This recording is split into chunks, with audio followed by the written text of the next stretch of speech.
Today, we explore how this date completely reshaped our world across five powerful dimensions: culture, education, finance, politics, and technology.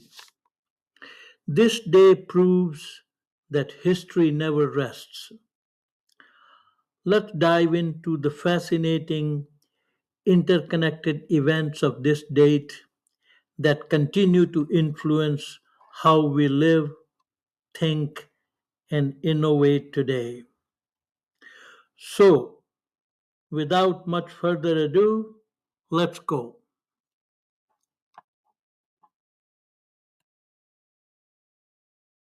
What do America's most iconic sports car, a Mhm. devastating African coup, the most controversial novel in US history, and, your company's travel budget all have in common? Well, they were all violently shaped by a single arbitrary square on the calendar. Exactly. Yeah. Usually when you look at a calendar for the year, it's just this flat grid, you cross off the days, and they all carry like the exact same visual weight. Right, they just blend together. Yeah, but if you look closer at the actual mechanics of history, certain dates aren't just passive markers of time. They become these intense pressure valves where structural beginnings and endings just violently collide. It's an incredibly powerful way to look at time.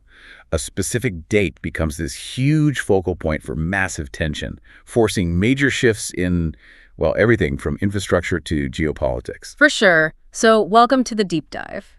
Today we have a very specific mission for you. We are going to unpack the immense weight of June 30th. We're going to explore how this single day acts as a catalyst for incredible pressure across entirely different worlds. Okay, let's unpack this, starting with the invisible pressure that dictates almost everything else in our lives. Money. Yes. Because for a massive chunk of the working world, June 30th isn't just, a random summer Tuesday. It is a brutal financial finish line. That's right. For a huge swath of institutions, June 30th is the end of the fiscal year. It's the absolute hard deadline for closing the books. And I've always found this confusing, honestly. I mean, the standard calendar year ends on December 31st, right? And about 70% of U.S. public companies use that to wrap up their accounting. Yeah, they just keep it simple. Right, but then you have all these major entities like the University of Florida, state governments, certain massive retailers that actively choose June 30th as their cutoff. It's like financial midnight on Cinderella's clock. If the books aren't reconciled, the carriage turns into a pumpkin. But why create this massive accounting headache right in the middle of summer? Why wouldn't everyone just use the calendar year? Well, it really comes down to the mechanics of what accountants call the natural business year. Organizations need their financial reporting to reflect the actual flow of their operations, rather than just some arbitrary calendar date. Oh, okay. Think of it like closing out the cash register at a restaurant. You can't start cooking tomorrow's meals or buying new ingredients until you know exactly what you used today and what cash is left in the drawer. Right, that makes total sense. You need a hard reset before you start again. Exactly. So Right. if you are the University of Florida, your natural operational cycle follows the academic calendar. If you try to end your fiscal year on December 31st, You'd be slicing the school year right in half. exactly, tracking budgets for professors or federal grants and student programs, it would be a logistical nightmare. Yeah, I can imagine. So by ending on June 30th, they close the books right when the campus naturally quiets down. It allows them to reset the register, so to speak, before the fall semester kicks off. So it's really about aligning the math with the physical reality of the work. Precisely. Like, retailers might use January 31st to capture all those chaotic holiday returns before resetting, but for a huge number of institutions, June 30th is just the natural valley in their cycle. But that valley requires a massive reckoning of resources. Oh, totally. And the pressure of that reckoning is intense. We're talking about a mind-boggling scale of capital here. Projections show global business travel spending alone hitting $1.57 trillion in 2025. That is a staggering amount of money. Right. And as June 30th approaches, it forces this frantic bottleneck. Every outstanding flight, every hotel invoice, every little paperclip bought on a corporate card. It all has to be justified and accounted for before the clock runs out. Which creates a massive administrative traffic jam. A completely agonizing one. There's a survey from Skifton-Navin that recently found 71% of corporate travelers take 30 minutes or more just to file a single expense report. Wow. Half an hour for one report. Yeah. Now, imagine thousands of those reports slamming into a finance department's inbox on June 29th. I mean, I've been in offices where it triggers complete panic, sudden budget freezes, managers desperately trying to spend their remaining surplus so they don't lose it next year. Oh yeah, IT scrambling to buy laptops they don't even need yet. Exactly. It's a total behavioral distortion. It is. And it's caused entirely by this arbitrary deadline. But no matter what month it falls on, that end-of-year period forces an institution to take a painful inventory of its resources before it can move forward. The tension builds up until it absolutely has to be released. That idea of taking stock of resources to relieve a bottleneck, I mean, it's a perfect transition into what happens when a physical city reaches its breaking point. Because managing flow isn't just about accounting, it's about structural engineering. If we connect this to the bigger picture, the exact same mechanical pressure that forces a budget freeze can completely reshape urban geography.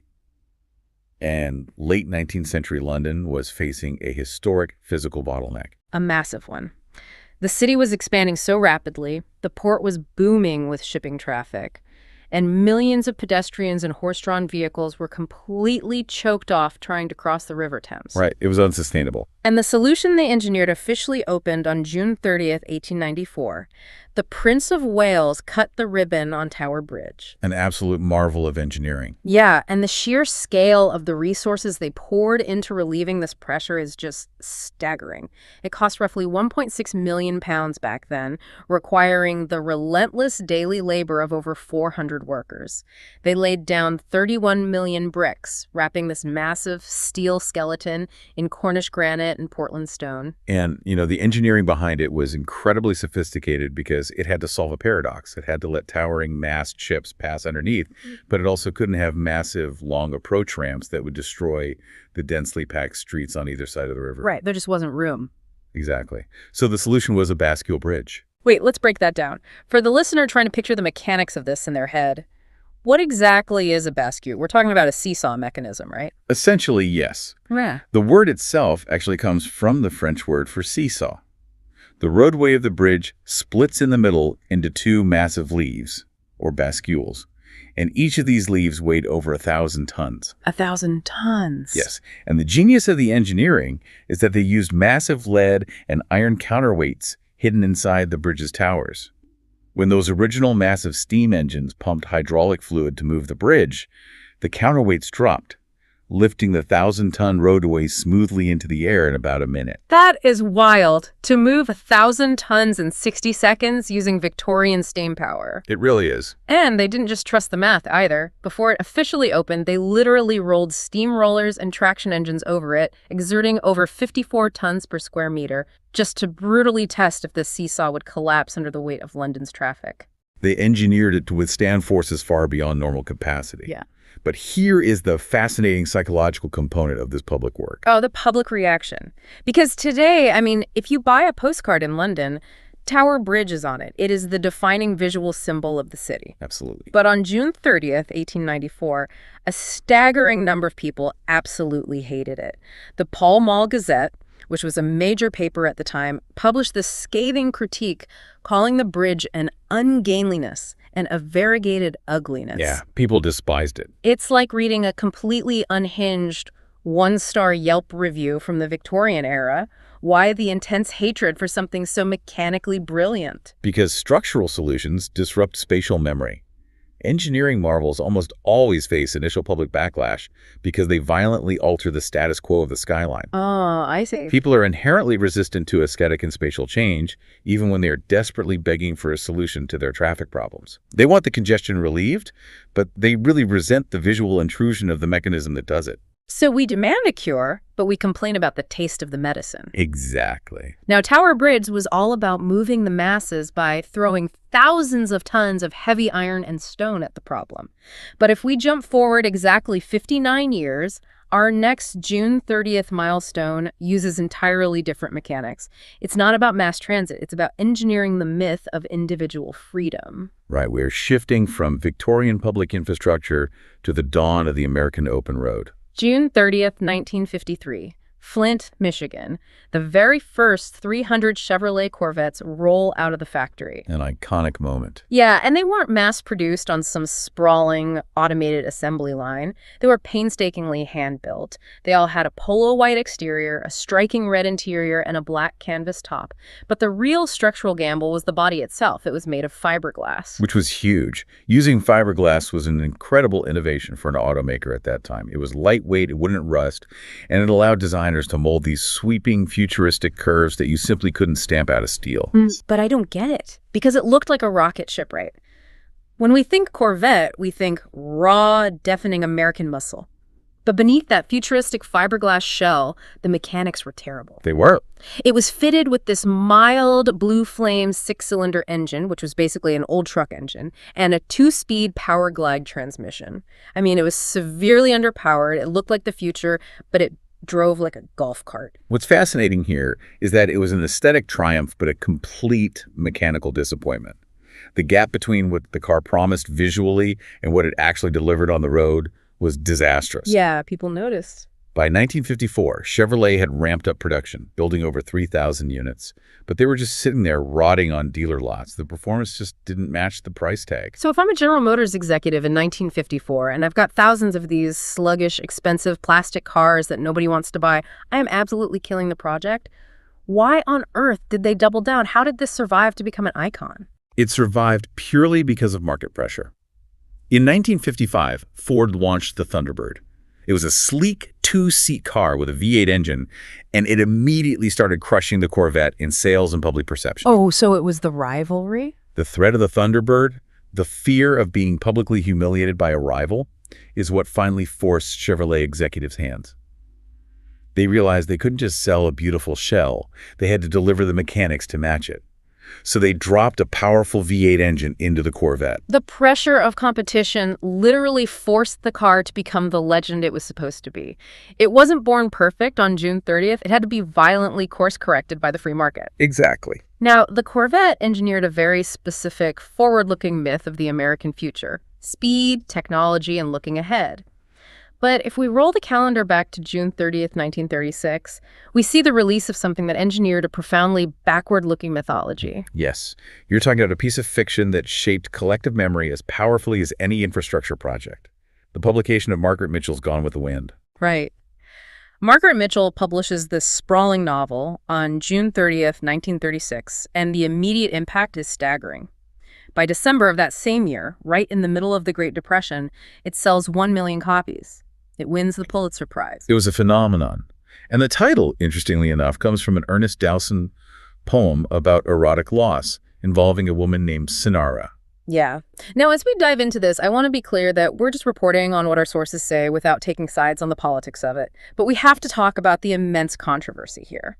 On one hand, polling data continually places Gone with the Wind as the second favorite book of American readers, sitting only behind the Bible. Which is an incredible statistic. It is, and its resonance completely ignores borders. It is surprisingly popular even in highly controlled societies like North Korea, where readers apparently connect on a visceral level with the novel's overarching theme of raw survival. Right, the human element of it. Exactly. But on the other hand, it is heavily condemned by historians. The sources point out that it relies on deeply racist stereotyping, it offers a completely sanitized, benign portrayal of the Ku Klux Klan, and it heavily romanticizes the lost cause narrative of the Old South. Yeah, essentially reframing a brutal system of enslavement as a noble era tragically lost. Right. Historian James Loewen bluntly describes the novel as profoundly racist and profoundly wrong. Here's where it gets really interesting. How do we reconcile this? How does a book built on such fundamentally flawed and damaging historical mechanics remain this untouchable pillar of global literature? It really comes down to the underlying... Hi, viewers, family, and friends. How did you like the content of this video? Like the video and subscribe to the channel. Please write in the comments your name and the place you are watching from. Since our viewing family is spread all over the world, it will be nice to know which city and the country you are watching from, so I can say hello to you. Science and technology.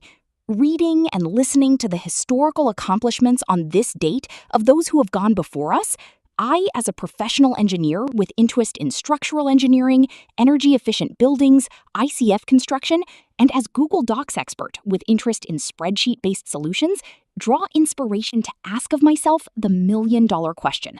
What would I accomplish today? Think about the Japanese practice of Kaizen. Let me know in the comments. What would you accomplish today? Your subscribing to the channel inspires me to post more such videos. Thanks for your patronage. See you in the next video. Sincerely, Yogi Anand.